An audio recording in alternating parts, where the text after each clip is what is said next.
बच्चों, इससे पहले वाली वीडियो में हमने प्रतिरोधों, धाराओं और वोल्टेजों से संबंधित जो है किरचॉफ के नियम के बारे में अध्ययन किया था। आपको याद होगा बच्चों कि किरचॉफ के दो नियम हमने पढ़े थे, एक KCL और दूसरा KVL। KCL यानी किरचॉफ्स करंट लॉ, जिसे हम जंक्शन रूल कहते हैं। दूसरा है KVL यानी किरचॉफ्स वोल्टेज लॉ, जिसे हम लूप रूल के नाम से जानते थे। तो मुझे आशा है कि आपको ये दोनों नियम जो हैं किरचॉफ के भली भांति दिमाग में बैठे होंगे, याद होंगे। तो 1882 में इंग्लैंड के एक प्रोफेसर थे सर व्हीटस्टोन। इन्होंने 4 प्रतिरोधों की एक ऐसी विशेष व्यवस्था की जिसकी सहायता से यदि हमारे पास कोई चालक है जिसका हमको प्रतिरोध ज्ञात नहीं है, तो हम उस चालक का प्रतिरोध ज्ञात कर सकते हैं। और उन्हीं के नाम पर इस व्यवस्था को व्हीटस्टोन सेतु का नाम दिया गया। तो अब आपको समझ में आया होगा बच्चों कि आज हम किरचॉफ नियम का उपयोग करते हुए व्हीटस्टोन सेतु के बारे में हम विस्तार से चर्चा करेंगे, क्योंकि व्हीटस्टोन सेतु जो है वो किरचॉफ के नियमों पर पूर्णतः आश्रित है। यानी किरचॉफ के नियमों का संपूर्ण पालन हमको करके व्हीटस्टोन सेतु का हमको समीकरण हासिल करना है। इसलिए उन नियमों को आप दिमाग में बैठा के रखिए। तो चलिए हम शुरू करते हैं। सबसे पहले आपके सामने एक चित्र मिला होगा। आप चित्र में साफ साफ देख रहे हैं कि इसमें जो है 4 प्रतिरोध हैं P, Q, R, S। इन 4 प्रतिरोधों को जो है वो चतुर्भुज की 4 भुजाओं में जोड़ा गया है, चतुर्भुज के आकार में। यहाँ पर A, B, C और D बिंदु जो है वो जंक्शन कहलाते हैं। जंक्शन इसलिए कहलाते हैं A, B, C, D क्योंकि इसमें धाराएं जो हैं इस बिंदु पर आकर या तो बढ़ती हैं या तो मिलती हैं। जैसा कि चित्र में आपको दिखाई दे रहा होगा कि A जंक्शन में I धारा आकर I1 और I2 दो दिशाओं में बट गई है। B जंक्शन में 3 धाराएं हैं, एक I1 धारा B की ओर आ रही है, एक IG धारा नीचे G की ओर जा रही है और I3 धारा जो है वो B से C की ओर बाहर निकल रही है।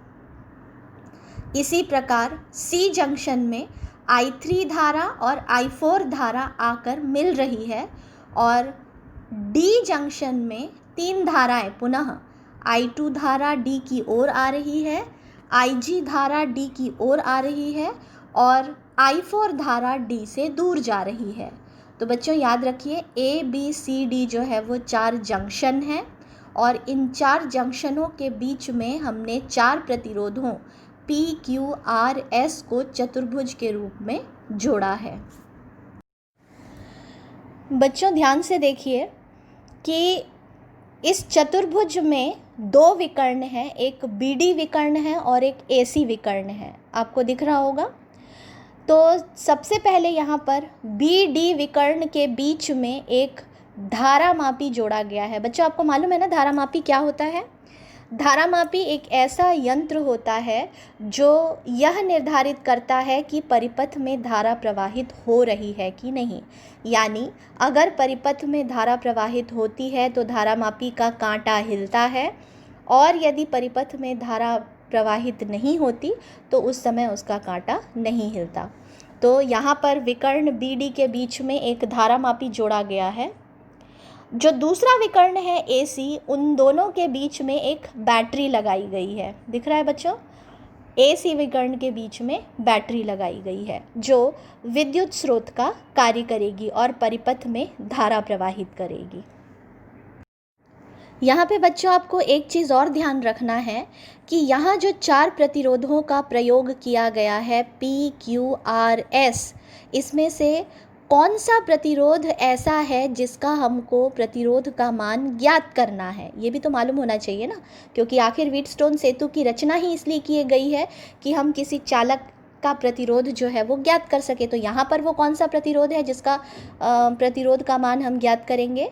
तो इन चारों में से S वो प्रतिरोध है जिसका हमको मान ओम में ज्ञात करना है। याद रखिए, S प्रतिरोध का मान हमें ज्ञात करना है। और P और Q ऐसे प्रतिरोध हैं जिनका मान हमें ज्ञात है, यानी इनके रेजिस्टेंसेस फिक्स्ड है। फिक्स्ड है का अर्थ होता है कि यदि P और Q 20 ओम के हैं और वो 25 ओम का है, तो 20 और 25 ओम में ही पूरी व्यवस्था स्थिर रहती है। तो P और Q के प्रतिरोध जो हैं वो स्थिर रहते हैं। S प्रतिरोध का मान हमें ज्ञात करना है, और Q एक ऐसा प्रतिरोध है जो कि वेरिएबल है। वेरिएबल यानी कि परिवर्तित है, हम उसको समय समय पर अपने अनुरूप, प्रयोग के अनुरूप उसका मान बदल सकते हैं। यदि हमें कभी 10 ओम चाहिए तो उसको 10 ओम में सेट करेंगे, कभी हमको 15 ओम में चाहिए तो उसको हम 15 ओम में सेट करेंगे। तो यानी R प्रतिरोध जो है वो वेरिएबल है, ये आपको याद रखना है। अब हम सेतु के संतुलन की स्थिति के बारे में भी थोड़ा चर्चा करते हैं।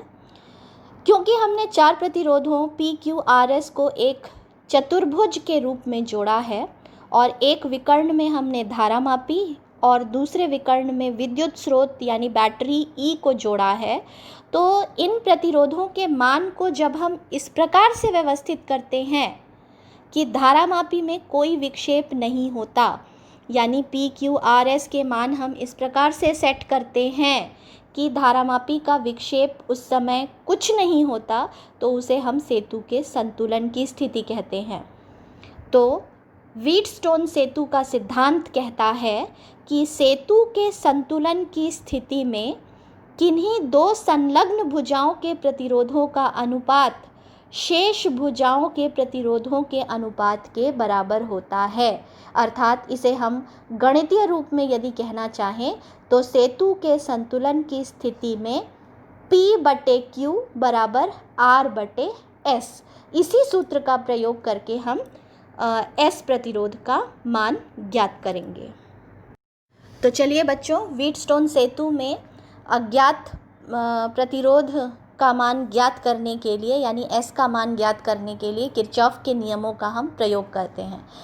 तो सर्वप्रथम ध्यान से देखिए, सर्वप्रथम हम बैटरी में से, विद्युत स्रोत में से विद्युत धारा प्रवाहित करेंगे। चित्र में ध्यान से देखिए, तो विद्युत स्रोत से यह धारा बहती हुई I धारा सबसे पहले जंक्शन A पर पहुंचती है। जंक्शन A से यह धारा बट जाती है 2 दिशाओं में, एक I1 धारा B जंक्शन की ओर चली जाती है और एक I2 धारा D जंक्शन की ओर चली जाती है। फिर जंक्शन B से I3 धारा C की ओर, IG धारा G की ओर चली जाती है, और इसी प्रकार जंक्शन C में I3 धारा जो है वो आती है और I4 धारा आती है। इधर D जंक्शन में धारा मापी की धारा IG और I2 धारा आकर मिलती है। ये I3 और I4 धारा पुनः जंक्शन G से होती हुई बैटरी के ऋण सिरे पर समाहित हो जाती है, और यही धारा का प्रवाह जो है वो निरंतर चलता रहता है जब तक कि बैटरी का स्विच ऑन रहता है। तो सतत विद्युत प्रवाह के चलते इसमें जो है हम किरचॉफ के प्रथम नियम का पालन करेंगे। तो ध्यान से देखिए बच्चों, किरचॉफ के प्रथम नियम में सबसे पहले जंक्शन बी में, ध्यान से देखिए, जंक्शन बी में हम किरचॉफ का प्रथम नियम लगाएंगे। तो प्रथम नियम आपको याद होगा कि किसी जंक्शन में जो धारा जंक्शन की ओर आती है उसे धनात्मक लिया जाता है, और जो धारा जंक्शन से दूर जाती है उसे ऋणात्मक लिया जाता है। तो क्योंकि जंक्शन में I1 धारा आ रही है इसलिए प्लस I1, IG धारा जा रही है इसलिए माइनस IG, और I3 धारा जा रही है इसलिए माइनस I3।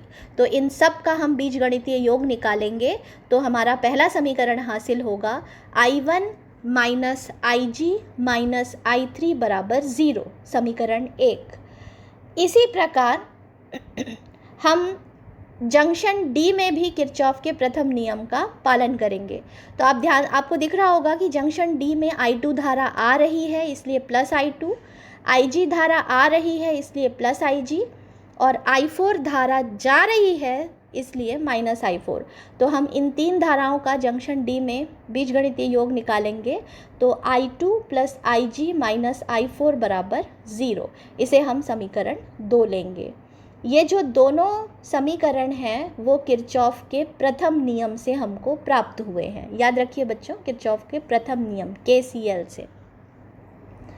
अब हम लूपों में, अलग अलग लूपों में किरचॉफ के द्वितीय नियम का पालन करेंगे और पुनः 2 समीकरण हासिल करेंगे।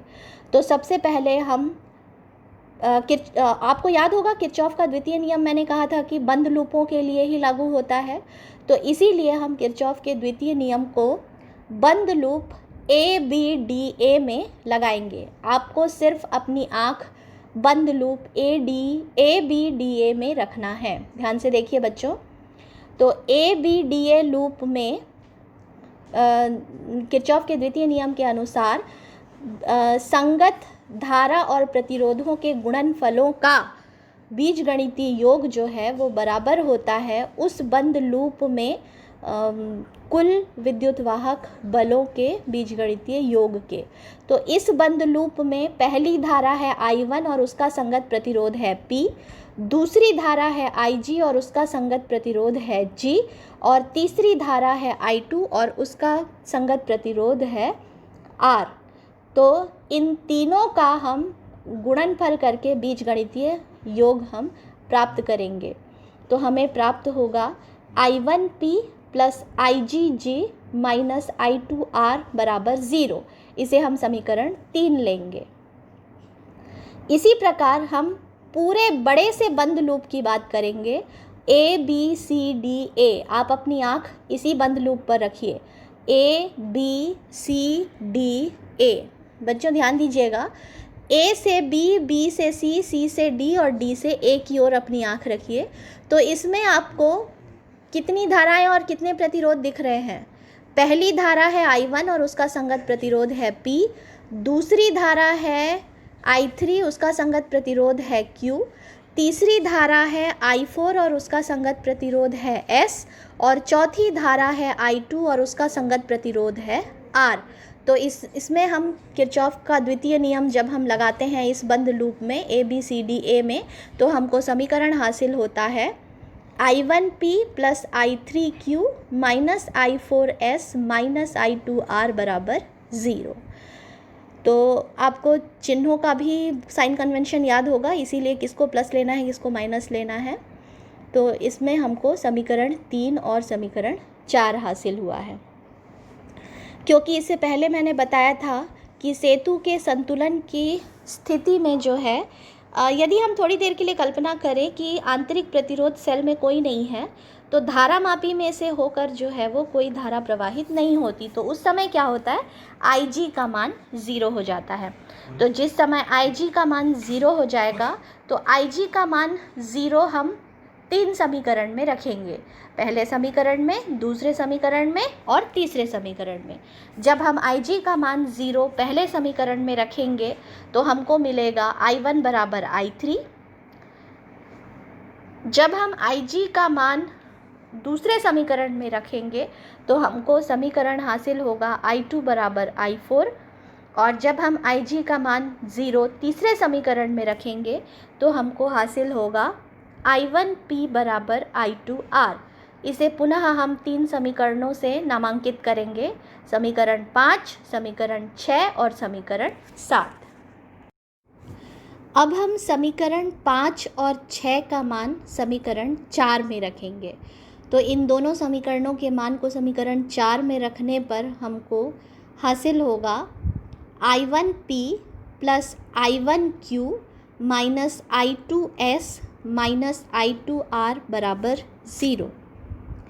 अब इन दोनों में से I1 को यदि कॉमन निकाला जाए तो हमको मिलेगा P plus Q I1 minus इन दोनों में से I2 को कॉमन निकाला जाए तो I2S प्लस आर बराबर 0। पक्षांतर करने पर I1P प्लस क्यू बराबर I2R प्लस एस। इसे हम समीकरण 8 से चिन्हांकित करेंगे। यदि समीकरण 8 को समीकरण 7 से भाग दिया जाए तो हमको मिलेगा I1P प्लस क्यू बटे I1P बराबर I2R प्लस एस बटे I2R। बायां पक्ष से बायां पक्ष को भाग देना है और दाएं पक्ष से दाएं पक्ष को भाग देना है। तो I1 और I1 ऊपर नीचे से कट जाएंगे और इधर से I2 और I2 ऊपर नीचे से कटेंगे, तो हमारे पास बचेगा मान P प्लस क्यू बटे P बराबर R प्लस एस बटे R। अब इसमें हम आगे हल करेंगे तो हमको समीकरण हासिल होगा 1 प्लस क्यू बटे P बराबर 1 प्लस एस बटे R। दोनों पक्षों से 1 और 1 कट जाएंगे तो हमको समीकरण मिलेगा Q बटे P बराबर S बटे R। और इसमें अंश और हर को बदलने पर P बटे Q बराबर R बटे S। तो इस प्रकार से बच्चों हमको व्हीटस्टोन सेतु में आखिरी ये समीकरण जो है वो प्राप्त हुआ है। तो क्योंकि मैंने पहले ही बताया था कि P और Q के मान हमको मालूम है, R जो था वो वेरिएबल रेजिस्टेंस था जिसे हम परिवर्तन कर रहे थे, और S का मान अज्ञात था। तो जब हम इस समीकरण में P, Q और R के मान को रखेंगे तो तिर्यक गुणा करने पर हमको S का मान जो है, S प्रतिरोध का मान ज्ञात हो जाता है। तो देखा बच्चों कितनी आसानी से इस समीकरण को हमने व्हीटस्टोन सेतु में किरचॉफ के नियमों का पालन करते हुए हासिल किया और सरलता से किसी चालक का अज्ञात प्रतिरोध जो है वो ज्ञात किया। बच्चों आप इन समीकरणों को बहुत अच्छी तरीके से पढ़िए, समझिए और खूब लिख के प्रैक्टिस कीजिए। धन्यवाद।